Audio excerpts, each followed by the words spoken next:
রংপুরের একটা ঘটনা যে আমি এক ডক্টরের কাছে গিয়েছি, ডক্টর টেস্ট করার জন্য গাড়ি থামিয়েছি, দৌড় দিয়ে একটা ছেলে আসছে, হয়তো দূর থেকে আমাকে দেখেছিল, এসে গ্লাসে নক করছে। গ্লাস খুলে বললাম, কি সমস্যা বলেন। তো বলছে, হুজুর জাস্ট আপনাকে দেখে দৌড়ে আসছি একটা খালি মাসআলা জানার জন্যে, যে একটা ঘটনা ঘটেছে আমাদের এলাকায়, তো এটার সলিউশন কি হবে। অনেককে জিজ্ঞাসা করেছে, অনেক রকম কথা বলেছে, আপনার মন্তব্য জানতে আমি দৌড় দিয়ে এসেছি। কি ঘটনা ভাই? তো বলছে যে আমাদের এলাকায় একজন ছেলে, মাদকাসক্ত ছেলে, মানে এডিক্টেড, ড্রাগ এডিক্টেড, সে তার নিজের মায়ের সাথে জেনা করে ফেলেছে। তো এটা শোনার পরে আমি আসলে কি অ্যান্সার দিব, আমি প্রায় 2 মিনিট চুপ করে বসে আছি। আজ বলবেন কি বলবেন এখন বলেন তো? এই ছেলের এখন করণীয় কি এটা জানতে আসছে, কি করবে এখন সে? 2 মিনিট চুপ করে থাকার পরে আমি খালি একটা কথাই বললাম যে আল্লাহর কাছে খালেসভাবে তওবা করতে বলেন, এর চেয়ে বেশি কিছু আমার বলার নাই। তো ঘটনাটাকে আপনাদের কাছে কত বিব্রত বোধ হচ্ছে না? অরুচিকর মনে হচ্ছে, খারাপ মনে হচ্ছে? আমি গতকাল রাতেও এই হাদিসটা আবার পড়েছিলাম। কিয়ামতের আলামতগুলোর মধ্যে এটা অন্যতম একটা, যে রাষ্ট্রীয় সম্পদকে মানুষ নিজের সম্পদ মনে করে খাওয়া শুরু করবে। মানুষ দান সদকা এবং জাকাতটাকে নিজের উপর বার্ডেন মনে করবে। এটা কি বোঝা, জাকাতের বোঝা? এখানে 10টা 12টা কথা আছে। মানুষ খামর মানে মদ, মাআজিফ মানে বাদ্যযন্ত্র, তারপরে জুয়া, তারপরে জিনা, এগুলোকে মানুষ হালাল মনে করবে, হালাল মনে করে নিবে, মদ পান করবে, নাম অন্য দিবে। আমানতদার ব্যক্তি হয়ে যাবে খেয়ানতকারী, আর প্রত্যেক খেয়ানতকার ব্যক্তিকে মানুষ মনে করবে আমানতদার। তো নৈতিক অবক্ষয়টা দেখেন, যে মুসলিম হিসেবে জন্মগ্রহণ করার পরে, কোরআন সুন্নাহ হাতে পাওয়ার পরেও আমরা এখন সুদ খাচ্ছি দিব্যি, এটা কোনো ব্যাপার না এখন। বরং এমন একটা কনসেপ্ট এখন চলছে যে সুদ না খেলে আবার এই যুগে চলে নাকি, মানে মায়ের সাথে জেনা না করলে কি এই যুগে চলে নাকি। কিন্তু আমরা এখন দিব্যি সুদ খাচ্ছি, মায়ের সাথে জেনাও করছি, খারাপ লাগছে না, বরং যুক্তি দিচ্ছি এগুলো না করলে কি যুগে চলে।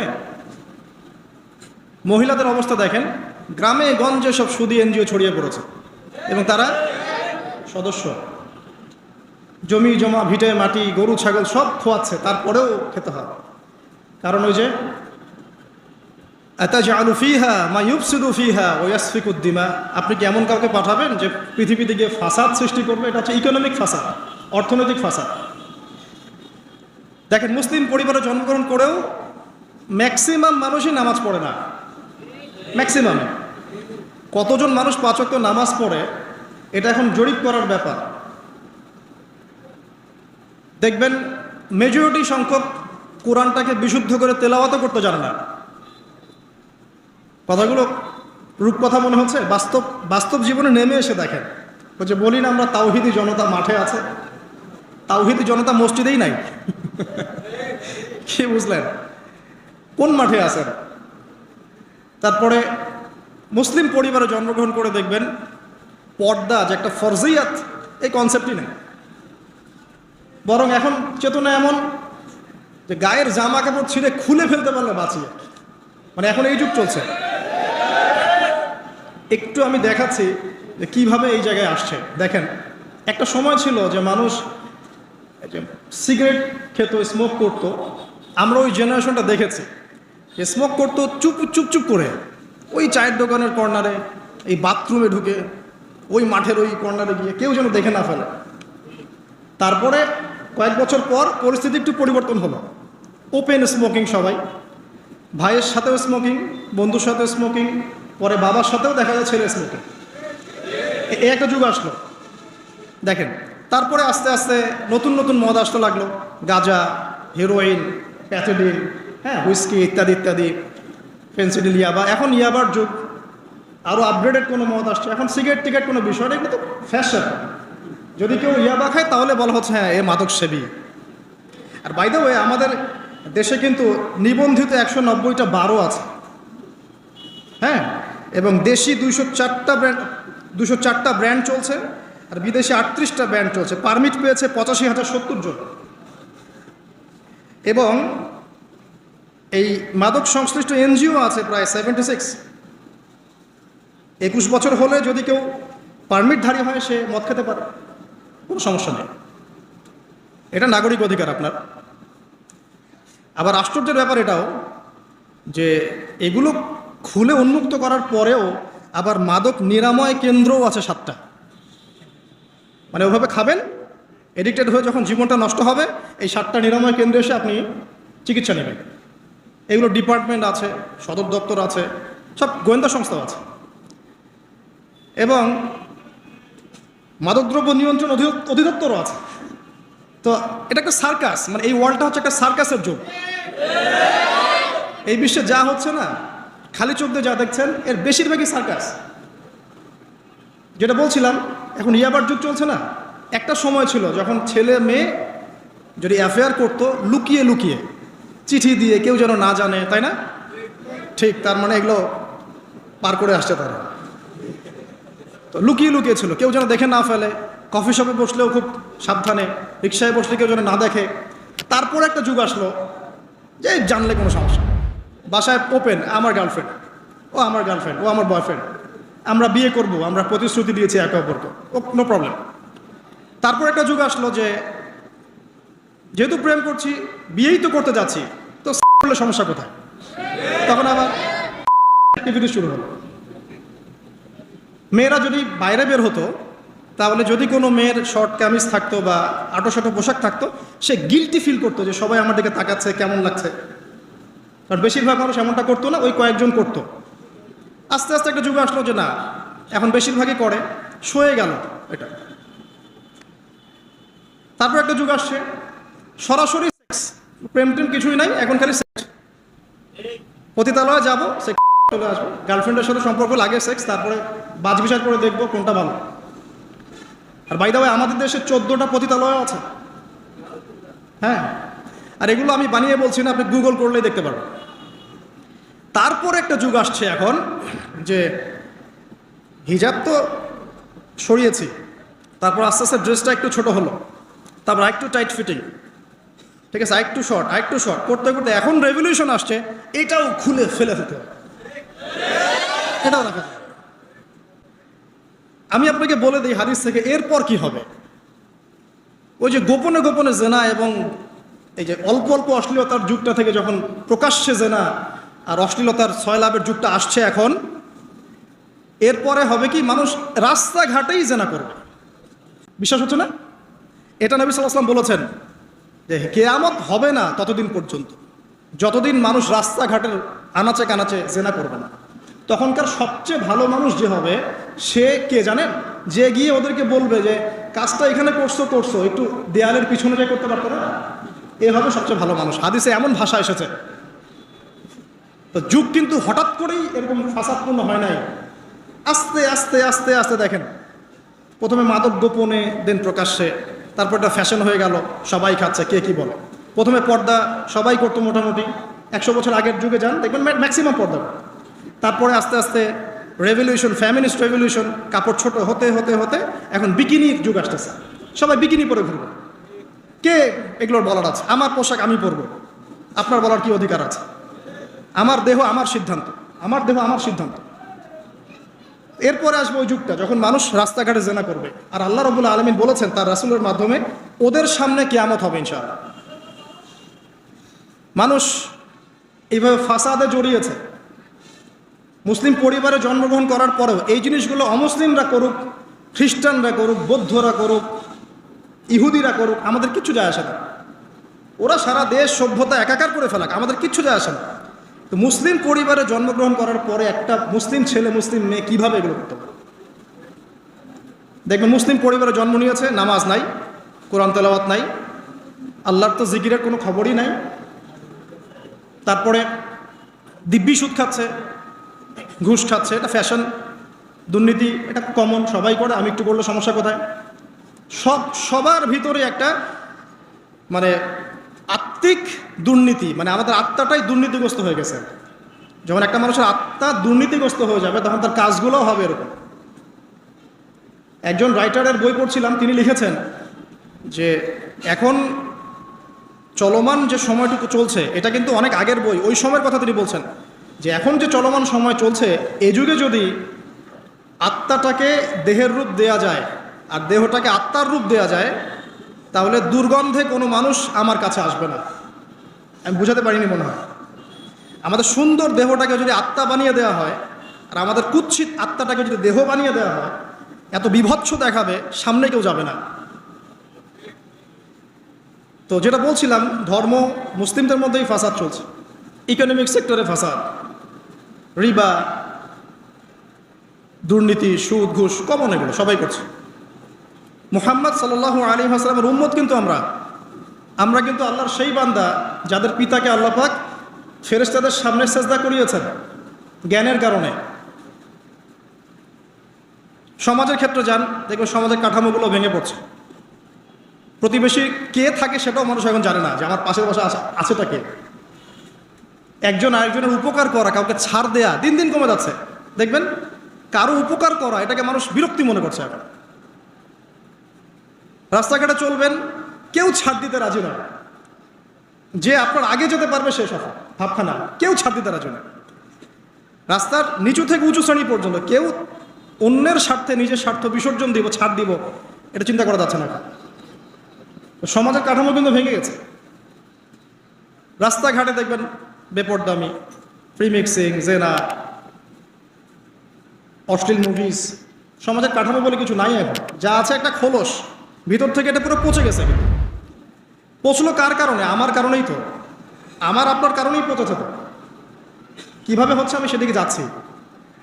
পলিটিক্সে যান, গ্লোবাল অ্যাফেয়ার্সে যান, ফাসাদ আর ফাসাদ। বিশ্ব নিয়ন্ত্রকদের এখন একটাই কাজ, যুদ্ধ বাঁধিয়ে দেওয়া আর অস্ত্র বিক্রি করা। কার কার মাঝখানে যুদ্ধ বাঁধাবে আর কোথায় কোথায় অস্ত্র বিক্রি করবে, এটাই টেন্ডেন্সি, কিচ্ছু না। মানুষের জীবনে কোনো মূল্যই নেই এদের কাছে। একটা বোমে যে ইয়েমেনের হাজার হাজার শিশু মারা যাচ্ছে, কোনো ফিলিংসই নাই। বাচ্চাগুলো মরে গেল, কি হয়েছে? মনে পিঁপড়া ডলে দিলে যেমন মানুষের কোনো ফিলিংস থাকে না, মানুষের জীবনের মূল্য এমন হয়ে গেছে একে। নবী সাল্লাল্লাহু আলাইহি ওয়াসাল্লাম এটা বলেছিলেন যে শেষ জামানে হারাজ বেড়ে যাবে। হারাজ মানে হত্যা। কাতেল যে হত্যাকারী সে জানবে না লিমা কাতালা, কি জন্য সে হত্যা করলো। মাকতুল সে জানবে না যে লিমা কুতিল, কি জন্য তাকে হত্যা করা হলো। আর নিয়ন্ত্রণ শক্তি যারা সমস্ত বিশ্বটাকে ওদের দাসত্বের মধ্যে আনতে চায়। আর এই দাসত্বের পথে একমাত্র বাধা হচ্ছে মুসলিমরা, বাকিরা তো আর বাধা না। এই কারণে মুসলিম সমাজের মধ্যে এগুলো বেশি বেশি ছড়িয়ে দেওয়া হয়েছে, পর্ন, জিনা, মাদক, এটা সেটা, যাতে করে মুসলিমদের আধ্যাত্মিক যে শক্তিটা এটা না থাকে। যখন আপনার কাছে আধ্যাত্মিক কোনো শক্তি থাকবে না তখন আপনি পরাজিত। তো সুদ ছড়িয়ে দিচ্ছে সারা ওয়ার্ল্ডে। সুদ কি আর বাংলাদেশ থেকে এসেছে? সুদ পশ্চিম থেকে আসছে। কি বাংলাদেশ থেকে আসছে? পশ্চিম থেকে আসছে। পৃথিবীর প্রথম যে মুভি এটা তৈরি করেছে ব্রিটেন, আমেরিকা। 7 মিনিটের ক্লিপস, ক্যালিফোর্নিয়া শ্যুট করা হয়েছিল। এবং তারপর আস্তে আস্তে সারা ওয়ার্ল্ডে ছড়িয়ে দেওয়া হচ্ছে। সারা বিশ্বে এই বিজনেস হয় $97 বিলিয়ন প্রতি বছর, যার মধ্যে $12 বিলিয়ন প্রফিট করে আমেরিকা। খোলামেলা কথাগুলো, এটা ইন্ডাস্ট্রি একটা। এটা দিয়ে মুসলিম যুবকদের নৈতিক চরিত্রটাকে শেষ করে ফেলা হচ্ছে। আমাকে খুব ভালো মনে হচ্ছে, আপনাকে খুব ভালো মনে হচ্ছে, অমুক হুজুরকে খুব ভালো মনে হচ্ছে। চোখে এসব পড়ে নাই এমন একটা মানুষ খুঁজে পাওয়া যাবে না এই যুগে, এটা আমার বক্তব্য। ইল্লা মাশাআল্লাহ, ইল্লা মাশাআল্লাহ। যদি এমন কেউ থেকে থাকেন যে এইসব মানে কি বলবো, ইন্টারনেট সেকশনের সাথে কোনো সম্পর্কই নাই, তার ব্যাপারটা হয়তো ভিন্ন। বাকি সবার চোখে এগুলো পড়ছে এবং এটা কমন। এবং এগুলো কিন্তু দিন দিন গ্রামে বাড়ছে বেশি।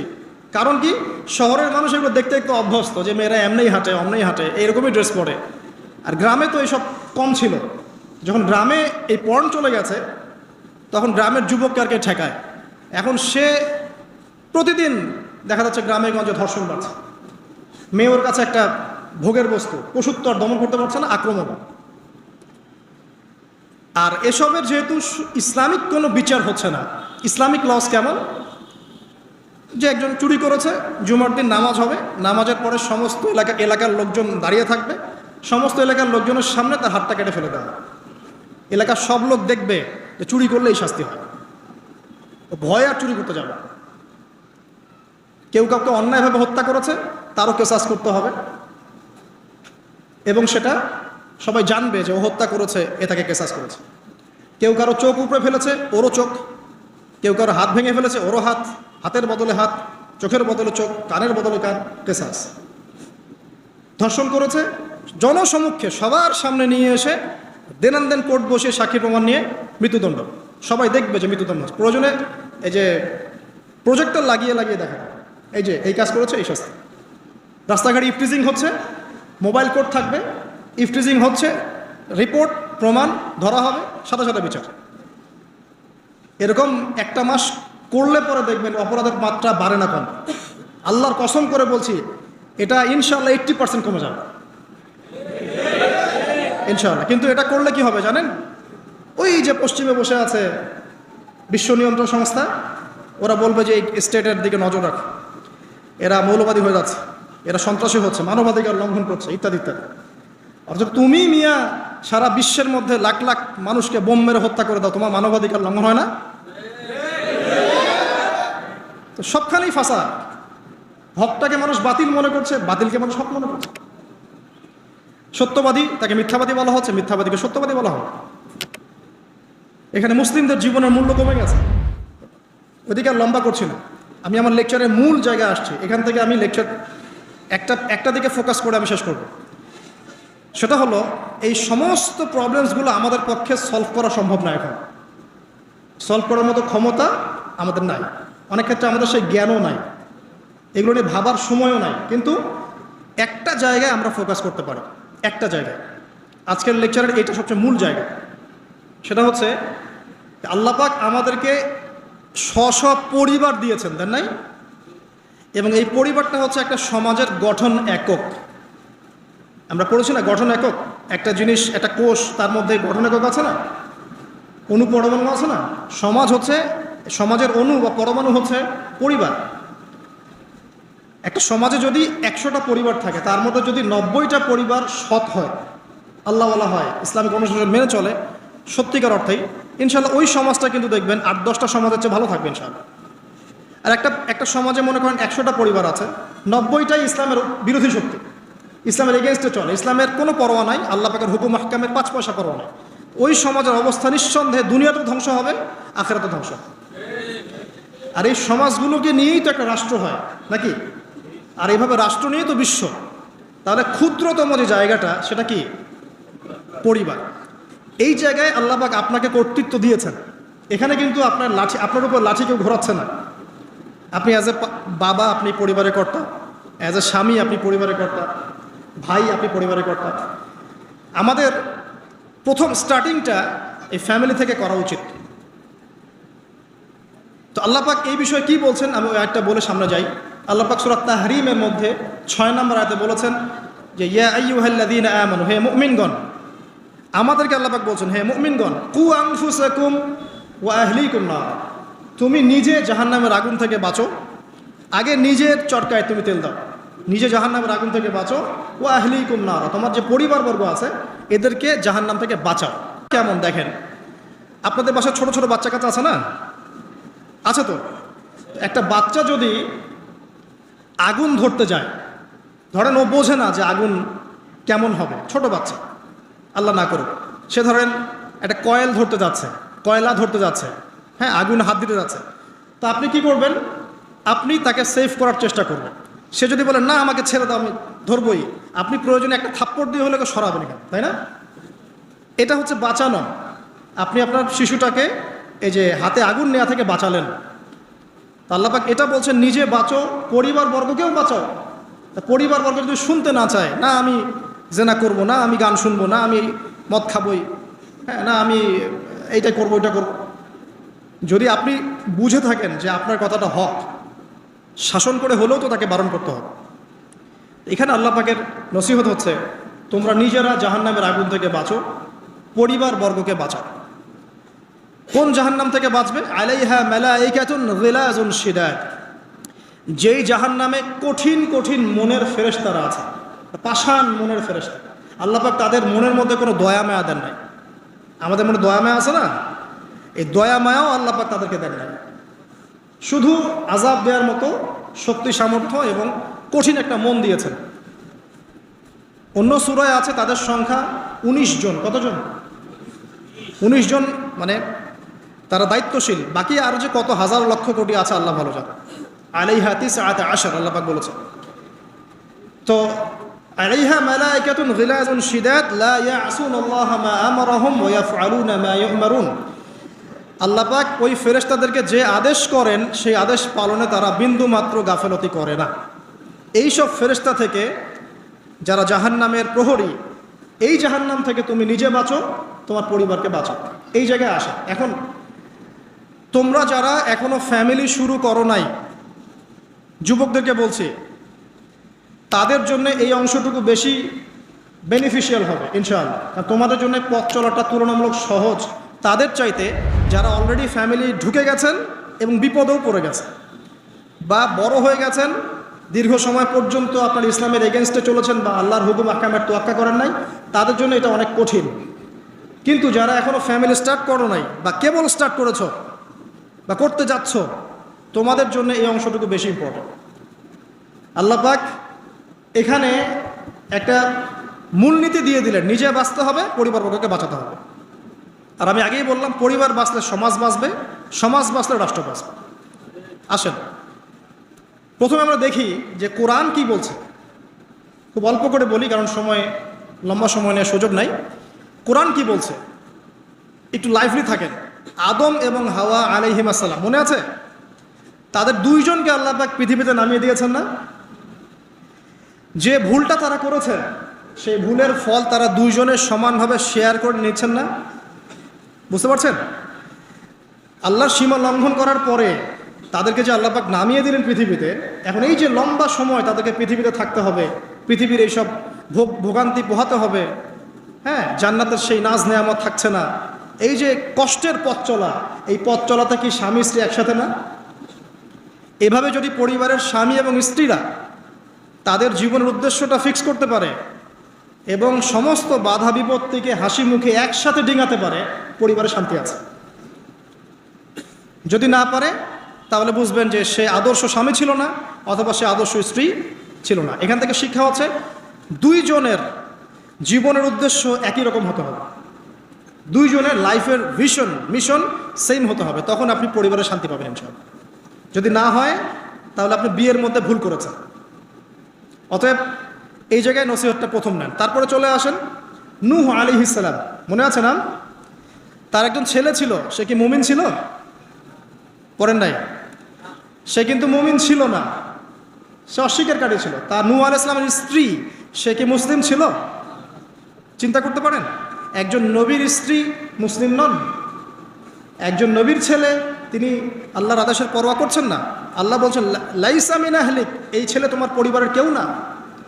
নূহ আলাইহিস সালাম বলছেন, হে আল্লাহ, সে আমার পরিবারের একজন, তাকে ক্ষমা করে দাও। আল্লাহ বলছেন লাইসা মিন আহলিক, সে তোমার পরিবারের কেউ না। নবী পরিবারের সদস্য হওয়া সত্ত্বেও লূত আলাইহিস সালামের স্ত্রী, সে কি জান্নাতি না জাহান্নামী? তাহলে এখানে বোঝেন যে নবী পরিবার হলেও যদি ব্যক্তিগত পর্যায়ে মানুষের মধ্যে ঈমান ইসলাম না থাকে, তাহলে এইসব বংশের পরিচয়, রক্ত, বর্ণ, জাতীয়তাবাদ, ভাষা, এগুলো মানুষকে আল্লাহর আযাব থেকে বাঁচাতে পারবে না। নবীর পরিবারের সদস্য হওয়া সত্ত্বেও তারা জাহান্নামে যাচ্ছে, শ্রোতাহারিম করে। তাহলে আমাদের কাজ কি? নিজের চটকাটা তেল দেওয়া ভালো করে। আমি কত বড় আলেমের ছেলে, আমি কত বড় দায়ীর স্ত্রী, আমি কত বড় মানে মুফাসসির মুহাদ্দিসের সন্তান, ভাই, এসবের কোনো মূল্য নাই। নিজে আমি ভালো কিনা, নিজে প্রকৃত মুসলিম মুমিন কিনা, এটার মূল্য আছে। এই কারণেই হয়তো আমাদের নবী সাল্লাল্লাহু আলাইহি ওয়াসাল্লাম তার মেয়ে ফাতিমা রাদিয়াল্লাহু আনহাকে বলছেন, হে ফাতিমা, হে আমার কলিজার টুকরা মেয়ে, হে আমার কলিজার টুকরা মেয়ে, তুমি শোনো, পৃথিবীতে আমার কাছে যা চাওয়ার তুমি চেয়ে নাও, পরকালে আমি তোমার কোনো হেল্প করতে পারছি না। অথচ আমরা জানি নবী সাল্লাল্লাহু আলাইহি ওয়াসাল্লাম সবার জন্য কি করবেন? সুপারিশ করবেন, সেটা অন্য বিষয়। তোমাকে তোমার হিসাব একাই দিতে হবে, নবী সাল্লাল্লাহু আলাইহি ওয়াসাল্লাম এটা বলছেন। একদিন তিনি বাসায় ঢুকলেন, দেখছেন আয়েশা রাদিয়াল্লাহু আনহা কান্নাকাটি করছে। আয়েশা আর বলে রাখি, আয়েশা রাদিয়াল্লাহু আনহা সম্পর্কে আমাদের নবীজি বলেছেন, তাকে প্রশ্ন করা হচ্ছে আপনি পৃথিবীতে সবচেয়ে বেশি কাকে ভালোবাসেন? তিনি বলছেন আয়েশাকে। তারপরে কাকে ভালোবাসেন? আবু বকর। তারপর কাকে ভালোবাসেন? ওমর। কথা বুঝতে পারছেন? তো সেই আয়েশা রাদিয়াল্লাহু আনহা বাসায় কান্নাকাটি করছেন। তিনি বলছেন কি জন্য কাঁদছো হে আয়েশা?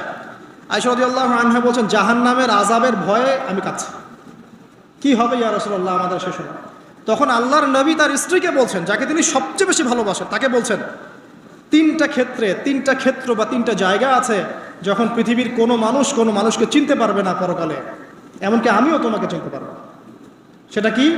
যখন এই যে মিজানের পাল্লাটা দাঁড় করানো হবে, এই যে এটা ভারী হচ্ছে না হালকা হচ্ছে, এই সময় কেউ কাউকে চিনবে না, কারো কথা কারো মনে থাকবে না।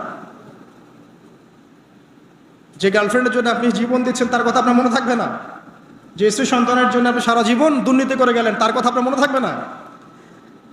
এমনকি যে স্ত্রীর কাছে আপনি অনেক প্রেমময় স্বামী, সেও আপনার কথা মনে রাখবে না যখন মিজানের পাল্লাটা উঁচু করা। দুই, যখন আমল নামা ছুঁড়ে দেওয়া হবে, আমল নামা এভাবে উন্মুক্ত করে ছুঁড়ে দেওয়া হবে, ইকরা কিতাবাক, তুমি আজকে তোমার কিতাব পড়ো, ওয়া কাফা বিনাফসিকা আল-ইয়াওমা আলাইকা হাসিবা, আজকে তুমি নিজেই তোমার নফসের হিসাব নেওয়ার জন্য যথেষ্ট। এই সময় আয়েশা আমি তোমার কথা মনে রাখতে পারবো। আরেকটা হচ্ছে যখন মানুষ পুলসিরাত পার হবে তখন কেউ কারো কথা মনে রাখতে পারবে। এখান থেকে শিক্ষা কি? নূহ আলাইহিস সালামের পরিবারের সদস্য হয়েও তারা আল্লাহর আনুগত্য না করার কারণে জাহান্নামে যাচ্ছেন। লূত আলাইহিস সালামের পরিবারের সদস্য হয়েও ঈমান না আনার কারণে তারা কি করছেন? জাহান্নামে যাচ্ছেন। আমাদের শিক্ষা হচ্ছে আমাদের পরিবারগুলোর, যে আমাদের এই বংশ, আমাদের এই যে টাকা পয়সা, স্ট্যাটাস, রং, হ্যাঁ, বাড়ি গাড়ি, পলিটিক্যাল পদ, কোনো কিছুই আমাদেরকে আল্লাহর আযাব থেকে বাঁচাতে পারবে না যদি আমরা প্রকৃত মুসলিম মুমিন না হতে পারি। তো পরিবারের সদস্যদেরকে আল্লাহ পাক ঈমানদার হওয়ার তৌফিক এনায়েত করুন। এবার আসেন সামনে, আরও সামনে যান। দেখেন ওই যে ইব্রাহিম আলাইহিস সালাম দেখেছেন, মনে আছে? বাবা হচ্ছে ওই সমাজের সবচেয়ে বড় লিডারের ডান হাত, নমরুদের ডান হাত। সে হচ্ছে মূর্তি পূজারীদের সর্দার, মানে মূর্তি সে বানাতো, স্ট্যাচু মেকার। ইব্রাহিম আলাইহিস সালামকে আল্লাহ পাক ওই ঘরেই জন্ম দিয়েছেন যেখানে তার বাবা একজন শিরকের কাণ্ডারি। ইব্রাহিম আলাইহিস সালাম তাকে বোঝানোর চেষ্টা করলেন, বাবা এটা শিরক, এটা শয়তানের কাজ, এখান থেকে ফিরে আসো, আমি তোমার জন্য আল্লাহর কাছে দোয়া করবো ইত্যাদি। বাবা তার কথা শুনলো না। এটা তো এমন না যে তিনি শুধু একবার বলেছেন, তিনি হয়তো বলতেই ছিলেন, একদিন দুই দিন না, কিন্তু বলতেই আছে। এক পর্যায়ে বাবা তাকে বের করে দিলেন বাসা থেকে, ফাহজুরহুম, এখান থেকে বের হয়ে যাও, তুমি যদি আমাদের এই দেবতাদেরকে গালি দেওয়া বন্ধ না করো তাহলে আমি তোমার মাথা পাথর দিয়ে মেরে ফাটিয়ে ফেলবো। হ্যাঁ আমার আব্বা, আপনার প্রতি শান্তি বর্ষিত হোক, আমি আল্লাহর কাছে আপনার জন্য দোয়া করব। পরে যখন আল্লাহ পাক তাকে বললেন যে কোনো মুশরিকের জন্য তোমার দোয়া করার স্বভাব পাবে না, তখন থেকে ইব্রাহিম আলাইহিস সালাম দোয়া করা বন্ধ করে দেন। এখানে দেখেন ছেলে, একজন যুবক ছেলে, তার মধ্যে ঈমান এসেছে, সে তার পরিবারের চলমান শিরকের বিরুদ্ধে কথা বলছে, প্রয়োজনে সে সেখান থেকে স্কিপ করেছে, তাকে বের করে দেওয়া হয়েছে, সে চলে গেছে, তারপরেও কিন্তু তাওহীদের সাথে শিরকের আপোষ করে নাই ইব্রাহিম আলাইহিস সালাম। সামনে যান, ওই যে তার স্ত্রী হাজরা আলাইহিস সালাম তার সন্তান এবং স্ত্রীকে রেখে আসছেন কোথায় বলেন? মক্কায়, তাই না? মরুভূমিতে, খাবার নাই, পানিও নাই। এখন ইব্রাহিম আলাইহিস সালাম চলে যাওয়ার সময় তার স্ত্রী বলছেন যে আপনি কি আল্লাহর আদেশেই আমাকে ছেড়ে যাচ্ছেন? তিনি বলছেন হ্যাঁ। তখন তিনি বলছেন আল্লাহ পাক আমাদেরকে ধ্বংস করবেন না ইনশাআল্লাহ। এখানে খেয়াল করে দেখেন, তারপর সাফা মারওয়া সাই করলেন, জমজম কূপ পানি বের হলো, সেখানে কমিউনিটি গড়ে উঠলো। ইসমাইল আলাইহিস সালামের ঔরস থেকে পরবর্তীতে মুহাম্মদ সাল্লাল্লাহু আলাইহি ওয়াসাল্লামের জন্ম হয়েছে ওই ট্রাইবের মধ্যেই। তো এখানে খেয়াল করেন, এই যে সন্তান ইসমাইল আলাইহিস সালাম, তিনি যখন একটু বড় হচ্ছেন তখন ইব্রাহিম আলাইহিস সালাম আসছেন, এসে বলছেন আমি স্বপ্ন দেখেছি, ইয়া বুনাই, আমি স্বপ্ন দেখেছি, ইন্নী আরা ফিল মানামি আন্নী আসবাহুক, আমি স্বপ্ন দেখেছি আমি তোমাকে জবাই করছি, ফানজুর মাযা তারা, তোমার কি রায় আমাকে বলো। তো এখন ইসমাইল আলাইহিস সালাম বলছেন, কিশোর ইসমাইল, ইয়া আবাতি, হে আমার বাবা, ইফআল মা তুমার, আপনি সেটাই করেন যা আল্লাহ আপনাকে আদেশ করেছেন। সাতাজিদুনি ইনশাআল্লাহু মিনাস সাবিরিন, ইনশাআল্লাহ আপনি আমাকে সবরকারী পাবেন। কার কথা এটা? ইসমাইল আলাইহিস সালামের কথা। এখন খেয়াল করে দেখেন, ইসমাইল আলাইহিস সালামকে কিন্তু তার বাবা 24 ঘন্টা কাছে রেখে মানুষ করেন নাই, কারণ তিনি থাকতেন ওই যে প্যালেস্টাইনে, সেখানে আরেকজন স্ত্রী আছেন সারা আলাইহিস সালাম, আসা যাওয়া করতেন। মূলত তাকে মানুষ করেছে তার মা হাজারা আলাইহিস সালাম। যেই সবরকারী, আল্লাহর প্রতি তাওয়াক্কুলকারী মা বলেছিল, আল্লাহ যদি আপনাকে আদেশ করে থাকেন আমাদেরকে ছেড়ে যাওয়ার জন্যে, সেই আল্লাহ আমাদেরকে ধ্বংস করবেন না। ওই যে তাওয়াক্কুল, ওই যে সবর, তার গর্ভ থেকে আল্লাহ পাক জন্ম দিয়েছেন ইসমাঈল আলাইহিস সালাম। যেমন মা তেমন সন্তান। যে সন্তান বলছে আমাকে জবাই করতে যদি আল্লাহ পাক আদেশ করে থাকেন, আপনি করেন। তো ঘরের মধ্যে স্ত্রীরা, আমাদের ঘরের স্ত্রীরা যদি হাজেরা আলাইহিস সালামের মতো না হতে পারে, সবরকারিণী এবং আল্লাহর প্রতি তাওয়াক্কুলকারিণী, আমাদের বোনেরা, আমাদের মায়েরা যদি হাজেরা আলাইহিস সালামের মতো সবরকারিণী হতে না পারে, আল্লাহর প্রতি তাওয়াক্কুলকারী হতে না পারে, তাহলে তাদের গর্ভ থেকে কশ্চিনকালেও ইসমাঈলের জন্ম হবে না। কথা বুঝতে পারছেন? তাদের গর্ভ থেকে কশ্চিনকালেও ইসমাঈলের মতো সন্তানের জন্ম হবে না এবং ইসমাঈলি প্রজন্ম গড়ে উঠবে না। এই জন্যই আপনি তাকিয়ে দেখেন ম্যাক্সিমাম পরিবারের সন্তান এখন বেলাইনে চলে গেছে। কারণ কি জানেন? মায়ের সমস্যা আছে। শুধু বাপেই সমস্যা থাকে না, মায়েও সমস্যা থাকে। মায়ের ফিতরাত সন্তানের মধ্যে চলে আসে। তো নারীরা যদি আল্লাহর আনুগত্যশীলা না হয়, মুমিনা মুসলিমা, 5 ওয়াক্ত নামাজ পড়া, লজ্জাস্থানের হেফাজত করা, খাস পর্দা করা, হ্যাঁ, স্বামীর আনুগত্যকারী, প্রেমময়ী, তারা যদি না হতে পারে, সবরকারিণী, তাওয়াক্কুলকারিণী, তাহলে ওই মায়েদের গর্ভ থেকে আপনি ইসমাঈলের মতো সন্তান কিন্তু পাবেন না। ইল্লা মাশাআল্লাহ, ইল্লা মাশাআল্লাহ। আরও সামনে যান, নবী মূসা আলাইহিস সালাম একজন ব্যক্তিকে একটা ঘুষি দিয়েছেন, সেই ব্যক্তি ওইখানে স্পট ডেড। আর ফেরাউনের লোকজন তাকে ধাওয়া করছে। মূসা আলাইহিস সালাম মিশর থেকে চলে গেলেন মাদিয়ান নামক জায়গায়। মাদিয়ানে আরেকজন নবী আছেন, তার নাম হচ্ছে শুআয়ব আলাইহিস সালাম। সেখানে গিয়ে তিনি গাছের নিচে বসে আছেন। দেখলেন দুজন মেয়ে দূরে দাঁড়িয়ে আছে, পানি নেয়ার মতো চান্স পাচ্ছে না।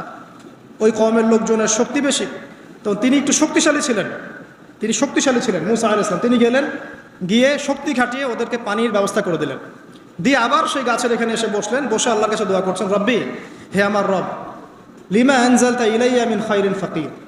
এখানে কিন্তু তার কোনো গৃহ নাই, থাকার জায়গা নেই, খাওয়ার কিছু নাই, কোনো পরিচিত কেউ নাই, একদম নিঃস্ব, শূন্য হাতে হাত উঁচু করে আল্লাহর কাছে বলছেন, রব্বি ইন্নী লিমা আনজালতা ইলাইয়া মিন খাইরিন ফাকির। হে আল্লাহ, আপনি আমার উপর যে অনুগ্রহটা বর্ষণ করবেন, আমি এর জন্য ভিখারি হয়ে বসে আছি। এবার আল্লাহ পাক ওই একটা মেয়েকে পাঠালেন। ওই মেয়েটা আসলো লাজুক ভঙ্গিতে, লজ্জাশীলতা, চোখ নিচু করে। এই যে এখনকার এই যে ব্লাউজ ছাড়া শাড়ি পরা জেনারেশন না, এরা চক্ষু নিচু করে আসলেন। এই হাঁটাটাকে আল্লাহ পাক প্রশংসা করেছেন যে সে লজ্জাশীলতার সাথে হেঁটে আসলো, এসে মূসা আলাইহিস সালামের সামনে দাঁড়িয়ে চক্ষু নিচু করে বলল যে আমার বাবা আপনাকে ডাকছেন, আমার বাবা আপনাকে ডাকছেন। এই লজ্জাশীলতা মেয়েদের মধ্যে কোথায় পাবেন এখন? একটা হাদিস আছে, যখন তোমার মধ্যে লজ্জা থাকবে না, তোমার দ্বারা যে কোনো পাপ করা সম্ভব। হাদিস আছে, যে কোনো পাপ করা সম্ভব। বিকিনি পরেও কয়দিন পর ঘুরবে এরা, আমি বলে দিচ্ছি, দেখে নিয়েন ইনশাআল্লাহ। এবং এই আন্দোলন করতে করতে এক পর্যায়ে এমন একটা অবস্থা হবে, দেখবেন যে ওটা পরেও রাস্তায় ঘুরছে। মানে ওরা দেশটাকে ওই আমেরিকান এবং ব্রিটেনদের পশ্চিমা সংস্কৃতির রঙে সাজাতে চায়। আর এই নোংরা অসভ্যতার নাম দিয়েছে প্রগতিশীলতা। শয়তান অনেক বেশি প্রগতিশীল ছিল এবং এখন আছেও। ওই মেয়ের হেঁটে আসাটাকে আল্লাহ প্রশংসা করছেন।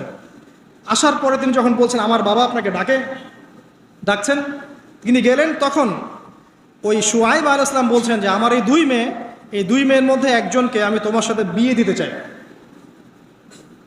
মূসা আলাইহিস সালাম সেখানে বিয়ে করলেন। শর্ত হচ্ছে 8 থেকে 10 বছর তাকে তার ফার্মে চাকরি করতে হবে, কৃষিকাজ, মানে গবাদি পশুর এখানে 8 থেকে 10 বছর তাকে সার্ভিস দিতে হবে, এটাই মোহর। তো এটা আমি এখন বুঝি যে মূসা আলাইহিস সালামকে আল্লাহ পাক এই যে রাখালির কাজ করিয়েছেন কেন জানেন? কারণ এই কাজগুলো মানুষের ধৈর্য বাড়ায়। মূসা আলাইহিস সালামকে পরে আল্লাহ পাক বড় একটা দায়িত্ব দিবেন, এই কারণে তাকে ট্রেনিং দিচ্ছেন এখানে। তাকে আরো বড় একটা জাতিকে সামলাতে হবে যারা আরো অনেক বেশি উদ্ধত, অনেক বেশি গবাদি পশুর মতো। তারা কারা? ওই যে বনু ইসরাইল। চোখের সামনে দেখলো আল্লাহ পাক ফেরাউনকে ডুবিয়ে দিলেন, তারপরে 40 দিনের মধ্যে আবার শিরিক করা শুরু করে দিল। আমাদের নবী মুহাম্মদ সাল্লাল্লাহু আলাইহি সাল্লামকে একজন কষ্ট দিয়েছিল। তো কষ্টটা এত ডাইরেক্ট দিয়েছে, এসে বলেছে আপনি ইনসাফ করেন হে মুহাম্মদ সাল্লাল্লাহু আলাইহি ওয়াসাল্লাম, আপনি ইনসাফ করেন, আপনি ইনসাফ করছেন না। তো সাহাবীদের চোখ মুখ লাল হয়ে গেল যে এত বড় কথা নবীকে বলে। তখন নবী সাল্লাল্লাহু আলাইহি ওয়াসাল্লাম বলছেন, দাঁড়াও, আমার ভাই মূসাকে তার কওম আরো অনেক বেশি কষ্ট দিয়েছে। মানে মূসা আলাইহিস সালামের কষ্টের কথা চিন্তা করে আমাদের নবী সান্ত্বনা নিচ্ছেন, যেটা তো কিছুই না। মূসা আলাইহিস সালামকে তার কওম আরো অনেক বেশি কষ্ট দিয়েছে। তো এই কওমকে সঠিক পথে চালানোর জন্য আল্লাহ পাক 8 বছর তাকে রাখালি করিয়েছেন। আর আপনারা জানেন কি না জানি না যে বেশিরভাগ নবী কিন্তু কৃষিকাজ করেছেন, এটা জানেন? তো যারা কৃষিকাজ করছেন আপনারা এখানে নিজেকে হীনমন্যতায় ভোগার, ছোট মনে করার কোনো সুযোগ নাই। আপনি একটা নোবেল প্রফেশনের মধ্যে আছেন, খাঁটি প্রফেশনের মধ্যে আছেন, ঠিক আছে? তো দেখেন, এবার মূসা আলাইহিস সালাম একজন ভালো গার্ডিয়ান পেলেন, তার নাম শুআয়ব আলাইহিস সালাম। সেখানে বাড়ি পেলেন, সেখানকার জামাই, তিনি চাকরি করছেন, মানে তার সব কিছুই অনুকূলে।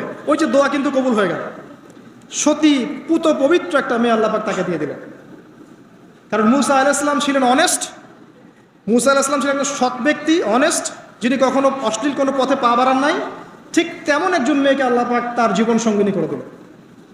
তাই আমাদের শিক্ষা হচ্ছে, আমরা যদি নিজেদেরকে পবিত্র রাখতে পারি, তোমাদেরকে বলছি, ইনশাআল্লাহ তুমি তোমার জীবনে পুত পবিত্র নেককার স্ত্রী পাবে। কিন্তু তোমরা যদি এখনকার এইসব প্রলোভনে পড়ে জেনা, মদ, পর্ন, হাবিজাবি সব কিছুর মধ্যে ঢুকে যাও, মাদক ইত্যাদির মধ্যে, পুত পবিত্র নারী আসবে না। দেখবা যে এমন নারী তোমার জীবনে আসছে যে নিজেও পবিত্র না। আর কিফা কিরম, আল্লাহ পাক ব্যালেন্স করেন সবসময়, ইল্লা মাশাআল্লাহ। শুধু তাই নয়, শুআয়ব আলাইহিস সালামের মতো একজন গার্ডিয়ান তিনি পেলেন, যিনি তাকে দিনের পথে হেল্প করলেন। পরবর্তীতে মূসা আলাইহিস সালাম নবী হলেন। এখান থেকে একটা প্রমাণ আছে, দলিল, সেটা হলো বাড়ির গার্ডিয়ান যদি দিনদার হয়, শুআয়ব আলাইহিস সালামের মতো সাপোর্টিং হয়, পরিবারবর্গকে দিনের জন্য সাপোর্ট করছে, সেই পরিবারের মধ্যে শান্তি আসবে ইনশাআল্লাহ। এবং সেই পরিবারের যুবকরা সৌভাগ্যবান, যুবতীরাও সৌভাগ্যবান, সেই পরিবারের সন্তান সন্ততি তারা সৌভাগ্যবান। তাই পরিবারের গার্ডিয়ান যারা আছেন, আজকের খুতবা শুনছেন, আপনারা সাপোর্টিভ হন, পরিবারকে দিনের ক্ষেত্রে সাপোর্ট দেন, একটা ভালো প্যারেন্টিং করেন, মানে সন্তানদেরকে সুন্দর প্যারেন্টিংসের মধ্যে নিয়ে আসেন। আসুন সামনে যাই, এবার একটু কনক্লুশনের দিকে যাচ্ছে, আসেন। তো কোরআনের পরতে পরতে এরকম দলিল আছে। আরও দেখবেন, ইয়াকুব আলাইহিস সালাম মৃত্যুবরণ করছেন, সন্তানদেরকে ডেকে বলছেন যে আমার পরে তোমরা কার ইবাদত করবে। মানে তিনি কনসিয়াস যে আমার পরে বাচ্চা কাচ্চারা আবার যেন বিভ্রান্ত হয়ে না যায়, তোমরা কার ইবাদত করবে, ডেকে বলছেন। আর আমরা ওই সময় ডেকে বলতাম যে আমার ব্যাংকেরে 10 কোটি টাকা আছে, 1 কোটি ওকে দিস, 1 কোটি ওকে দিস, হ্যাঁ আমার জমি জমা এগুলা আছে, ওকে এটা দিস, ওকে এটা দিস। উনি ডেকে বলছেন তোমরা আমার পর কার ইবাদত করবে। সন্তানরা বলছে আমরা এক আল্লাহর ইবাদত করব, যার ইবাদত আপনি করেছেন, আপনার পিতাও করেছেন। সচেতন গার্ডিয়ান। সামনে যান, আপনি দেখবেন ইউসুফ আলাইহিস সালাম, যিনি ওই যে জেলখানায় বন্দী হলেন, পরে মিশরের খাদ্যমন্ত্রীর দায়িত্ব পেলেন, তার বাবা ইয়াকুব আলাইহিস সালাম কাঁদতে কাঁদতে চোখ অন্ধ হয়ে গেল। দেখেন, যখন ইউসুফ আলাইহিস সালাম তার ভাইদেরকে বললেন এই যে রুমালটা, এই রুমালটা নিয়ে যাও, আমার বাবার চোখের উপরে দিবে, ইনশাল্লাহ সে দৃষ্টিশক্তি ফিরে পাবে। এটা পড়েন নাই মনে হয়, সূরা ইউসুফের মধ্যে আছে। এই রুমালটা যখন আমার বাবার চোখের উপর দিবে, তখন সে তার দৃষ্টিশক্তি ফিরে পাবে। তখন ওই রুমালটা যখন তারা বহন করে নিয়ে আসছেন, অন্ধ ইয়াকুব আলাইহিস সালাম তিনি বলছেন যে আমি দূর থেকেই ইউসুফের গন্ধ পাচ্ছি। সূরা ইউসুফ আর জোলাইখার প্রেম কাহিনী নয়। সূরা ইউসুফ হচ্ছে তার পিতা ইয়াকুব আলাইহিস সালাম এবং এই যে তার ছেলে ইউসুফ আলাইহিস সালাম, তাদের মধ্যে ভালোবাসার কাহিনী। এটা ভালো করে পড়েন, ভালো করে বুঝবেন। এখানে পিতার সন্তানের ভালোবাসাকে বোঝানো হয়েছে। এত ভালোবাসেন তিনি সন্তানকে। এখান থেকে শিক্ষা কি? শিক্ষা হচ্ছে পিতাদেরকে, সন্তানদেরকে ভালোবাসতে হবে, আদর করতে হবে, কাছে থেকে বোঝাতে হবে। সবসময় শাসনের লাঠি ঘোরানো যাবে না। সন্তান যদি হোঁচট খায়, তার হাতটা ধরতে হবে, ধরে বলবে বাবা কি হয়েছে, আমি তো তোমার সাথে আছি। মা কি হয়েছে, হতাশ কেন হচ্ছে, আমি তোমার সাথে আছি। একটা রেজাল্ট খারাপ হচ্ছে তো কি হয়েছে, আমি তোমার সাথে আছি। বাবা নামাজ পড়ো, বাবা কোরআন তেলাওয়াত করো, আল্লাহকে ডাকো, আল্লাহ তোমার সাথে আছে। ওকে কনফিডেন্স দিতে হবে। যখন পিছন থেকে সন্তানরা কনফিডেন্স পাবে, এই সন্তানরা বড় হয়ে আত্মবিশ্বাসী হবে। আর পিছন থেকে যখন আপনি তাকে সবসময় শাসন করতে থাকবেন, জুলুম করতে থাকবেন, এ বড় হয়ে আপনাকে বৃদ্ধাশ্রমে পাঠাবে না তো কোথায় পাঠাবে? সন্তানদেরকে ভালোবাসতে হবে। এটা বলে রাখি, এখানে দেশে আবার 30টা বৃদ্ধাশ্রমও আছে। ইসলামে বৃদ্ধাশ্রমের কোনো জায়গা নাই। আর এখন আমি চলমান একটা পত্রিকা রিপোর্ট দেখলাম গুগলে, নাম করা পত্রিকা, নাম বলছি না, তারা বলছে এখন বৃদ্ধাশ্রম সময়ের দাবি, বৃদ্ধাশ্রম এখন সময়ের দাবি, নাউজুবিল্লাহ। আর ইসলাম বলছে সবচেয়ে সেরা অধিকার দিবে মাকে, তারপরে মাকে, তারপরে মাকে, তারপর বাবাকে। মায়ের পায়ের নিচে জান্নাত, বাবার সন্তুষ্টিতে আল্লাহর সন্তুষ্টি, এগুলা ইসলাম বলছে। আর এখনকার সভ্যতা আমাদেরকে বলছে যে বৃদ্ধাশ্রম এখন সময়ের দাবি। ইউসুফ আলাইহিস সালামকে যেভাবে ভালোবাসতেন তার বাবা, সন্তানকে ভালোবাসুন। আমাদের নবী মুহাম্মদ সাল্লাল্লাহু আলাইহি ওয়াসাল্লাম মানুষকে যত ভালোবাসতেন, এর কারণ কি জানেন? ছোটবেলা থেকেই তাকে খুব ভালোবাসা দিয়ে মানুষ করা হয়েছে। তার মা তাকে ভালোবাসতেন, তার দুধমা তাকে ভালোবাসতেন, তার দাদা আব্দুল মুত্তালিব তাকে সাথে করে নিয়ে ঘুরতেন, কাবার সামনে বসাতেন, বসিয়ে বলতেন তার নাম হচ্ছে মুহাম্মদ, প্রশংসিত। এই নামটা তখন আরবে কেউ রাখতো না। আমার এই নাতি, আমার এই ছেলের ছেলে ইনশাআল্লাহ এ বড় হয়ে নেতা হবে, এই কথা বলতেন, তাকে আত্মবিশ্বাস দিতেন। এমনকি তার দাদার ইন্তেকালের পর তার চাচা আবু তালেব মুসলিম না হয়েও সুদীর্ঘ সময় পর্যন্ত ভাতিজাকে সাপোর্ট দিয়েছেন। এই সাপোর্ট দেয়, কনফিডেন্স, এগুলো খুব ইম্পর্ট্যান্ট। এগুলোর ঘাটতি যখন হবে তখন এই যুব সমাজ পরিবারের সদস্যরা ফেড আপ হয়ে যাবে, মানসিক কষ্টে ভুগবে, মাদকের কাছে যাবে, অন্য একটা মেয়ের কাছে যাবে, আপনার মিউজিক্যাল ইনস্ট্রুমেন্টের কাছে যাবে। ঠিক আছে, আমরা শেষ করছি।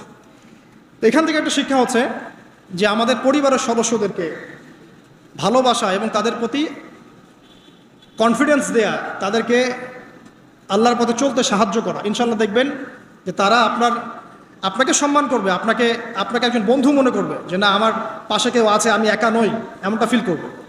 এটা খুব ইম্পর্টেন্ট। তো শেষ করার আগে এই যে কোরআনিক কিছু আমি জাস্ট এক্সাম্পল দিলাম, বিচ্ছিন্ন এক্সাম্পল যে কোরআনে এইভাবে আসে। এছাড়া লোকমান আলাইহিস সালামের ঘটনায় আপনি পাবেন সূরা লোকমানের মধ্যে, সন্তানকে ডেকে কত নসিহত করছেন, বাবা শিরিক করো না, সৎ কাজে আদেশ করো, অসৎ কাজে নিষেধ করো, পিতামাতার খেদমত করো। আর আমরা বাচ্চাদেরকে কি শেখাই? জমি জমা, বাড়ি গাড়ি, দাঁড়াতে হবে, চাকরি করতে হবে, এটা সেটা। আগে সন্তানকে শেখাচ্ছে বাবা আল্লাহকে চিনো, আল্লাহ বলে একজন আছে, তিনি, তাকে চিনো আগে, তার সাথে কাউকে শরিক করো না। শিরকের শিক্ষা কোথায় এখন পরিবারের মতো? তো কোরআনে এরকম অসংখ্য দলিল আছে। শেষ করার আগে আমি যেটা বলতে চাই যে আমাদেরকে কিছু কিছু বিষয় যদি আমরা এখনও যদি মেনে চলি, এই ভঙ্গুর সমাজ ব্যবস্থায়ও আদর্শ পরিবার ধরে রাখা ইনশাআল্লাহ সম্ভব। আমি সব কথা আজকে বলতে পারলাম না, ইনশাআল্লাহ আরেকদিন কথা হবে অন্য কোনো লেকচারে। যে প্রথমেই পরিবারের যে সদস্যরা আছেন তাদেরকে ইলম বা জ্ঞানের চর্চা করতে হবে। 2, পরিবারের তাওহীদ প্রতিষ্ঠা করতে হবে, নবী সাল্লাল্লাহু আলাইহি ওয়াসাল্লামের সুন্নত প্রতিষ্ঠা করতে হবে। এই দায়িত্বটা পরিবারের কর্তাদের, স্বামী বা স্বামী না থাকলে স্ত্রী, মা, ভাই, পিতা, তাদের সবার দায়িত্ব এটা। পরিবারে তাওহীদ প্রতিষ্ঠা করা, সুন্নত প্রতিষ্ঠা করা। পরিবারে নামাজ থাকতে হবে, নামাজ, 5 ওয়াক্ত নামাজ নাই পরিবার আদর্শ হবে না। পরিবারের সদস্যদেরকে দান সৎকার দিকে উৎসাহিত করতে হবে। যত দান করবে সম্পদ বাড়বে, যত দান করবে সম্পদ বাড়বে। দান কমিয়ে দিলে সম্পদ কমে আসবে। পরিবারের সদস্যদেরকে নৈতিকতা শিক্ষা দিতে হবে, মূল্যবোধ শেখাতে হবে, কালচার্ড হিসেবে গড়ে তুলতে হবে। যারা সামাজিক, তারা সবার পাশে দাঁড়াতে চায়, সমাজ কল্যাণমূলক কাজগুলোতে উৎসাহিত করতে হবে। পরিবারের সদস্যদেরকে বুস্ট আপ করতে হবে, পিছন থেকে তাদেরকে আত্মবিশ্বাস দিতে হবে যে আমরা আছি তোমার সাথে, তুমি তোমার প্রতিভা অনুযায়ী সামনে যাও। যার যেখানে প্রতিভা সেখানে তাকে আত্মবিশ্বাস দিতে হবে। হ্যাঁ, তুমি লিখতে পারো, ভালো লিখো বাবা, তোমাকে টাকা পয়সার ফিকির করতে হবে না, তোমাকে জব ক্যারিয়ারের চিন্তা করতে হবে না, তোমাকে আল্লাহ পাক লিখার ক্ষমতা দিয়েছেন, লিখো, আল্লাহ ওখানেই রিজিক দেবে ইনশাআল্লাহ। তুমি বলো, তোমাকে বলার ক্ষমতা আল্লাহ পাক দিয়েছেন, তুমি ভালো করে বলো। তুমি বিজ্ঞান ভালো পড়ো, বিজ্ঞান নিয়ে গবেষণা করো। তুমি ভালো খেলো, ভালো করে খেলো। মানে আপনাকে ওর প্রতিভা অনুযায়ী তাকে বুস্ট আপ করতে হবে, ইসলামিক রুলস মেনেই। 5, বাসায় পর্দার বিধান চালু করতে হবে যাদের মধ্যে নাই, এবং এটাকে শক্ত করে ধরতে হবে। এটা হেলায় ফেলায় ছেড়ে দেওয়া যাবে না। বাসার মধ্যে অপসংস্কৃতি যেগুলো আছে, বাইরের কালচার যেগুলো ঢোকে, এগুলো রাস্তা বন্ধ করতে হবে। ইন্টারনেট সেকশনগুলোকে লিমিটেড করতে হবে। এবং যা দেখবেন সবাই একসাথে দেখবেন, ড্রয়িং রুমে বসে। স্মার্টফোন এত অ্যাভেলেবেল করে দিবেন না। এমনও কান্ট্রি আছে 18 বছর না হলে কেউ ফোন ইউজ করতে পারে না, আর আমাদের জন্মের পর থেকেই ফোন। বাচ্চার ওই ফোনটা দেওয়া মানে তার মস্তিষ্ক ড্যামারেজ শেষ। দেখেন আপনি ফোনের কারণে যে কত পাপ করতেছে, আল্লাহ। এবং ফোনকে আমরা এখন আর কন্ট্রোল করছি না, ফোনই আমাদেরকে কন্ট্রোল করছে। এইগুলো বন্ধ করতে হবে। বাসার সদস্যদের খাওয়া দাওয়ার দিকে ফোকাস করতে হবে, তারা কি খাচ্ছে, কেমন খাবার খাচ্ছে, ফ্রেশ ফুডের ব্যবস্থা করতে হবে, কালচার্ড কথা বলতে হবে, সুন্দর করে কথা বলতে হবে তাদের সাথে। ঝগড়াঝাটি এগুলো দেখে যখন তারা অভ্যস্ত হয়ে যাবে তখন তো নৈতিকতার অবক্ষয় ঘটবেই। আরও কিছু বিষয় আছে, যেমন যে পরিবারে হৃদ্যতা ভালোবাসা পিতামাতার মধ্যে আছে কিনা, স্বামী স্ত্রীর মধ্যে আছে কিনা, এই বিষয়টা যেন ছোটদেরকে ইফেক্ট না করে খেয়াল রাখতে হবে। এভাবে যখন ইফেক্টিভ প্যারেন্টিং আসবে, পরিবার রিজিক হালাল, সলাত আছে, কোরআন আছে, জিকির আছে, তারা সমাজকল্যাণমূলক কাজ করছে, ইসলামিক কমিউনিটির মধ্যে আছে, হ্যাঁ, সবার সাথে একটা হৃদ্যতাপূর্ণ সম্পর্ক আছে, তখন দেখবেন এই পরিবারের সন্তানরা ইনশাআল্লাহ পরবর্তীতে গিয়ে ভালো কিছু করবে ইনশাআল্লাহ। এই পরিবারের মেয়েরা ইনশাআল্লাহ শালীন হবে, এবং তারা যখন অন্য কোনো ঘরে যাবে ওই পরিবারও ঠিক থাকবে ইনশাআল্লাহ। তো দিনের জ্ঞান, আমল, হালাল রিজিক, সুন্দর প্যারেন্টিংস, এগুলোর মধ্য দিয়ে আমরা আদর্শ পরিবার গড়তে পারবো ইনশাআল্লাহ আজ্জা ওয়া জাল। আল্লাহ পাক আমাদের সবাইকে তৌফিক এনায়েত করুন। আমি লেকচারটা এখানে শেষ করছি। তো শেষ করার আগে আমি জাস্ট একটা বই সাজেস্ট করবো আপনাদেরকে। আমার হাতে একটা বই আছে, ইনশাআল্লাহ পরবর্তীতে কোনো এক জুমায় বা কোনো একটা সেমিনারে ইনশাআল্লাহ শুধুমাত্র এই বইটার উপরে আমি আলাদা একটা স্বতন্ত্র লেকচার বা সেমিনারের আয়োজন করবো ইনশাআল্লাহ। বইটার নাম হচ্ছে প্যারেন্টিং, জাস্ট সন্তান প্রতিপালন। আমি জাস্ট দেখাচ্ছি বইটা, জাস্ট সন্তান প্রতিপালন, প্যারেন্টিং। এটা টোটালি ইসলামিক বই, আমি এমন করে বলছি না যে এটা ইসলামিক মূলনীতি এখানে একপেশেভাবে উপস্থাপন করা হয়েছে, এমন নয় বিষয়টা।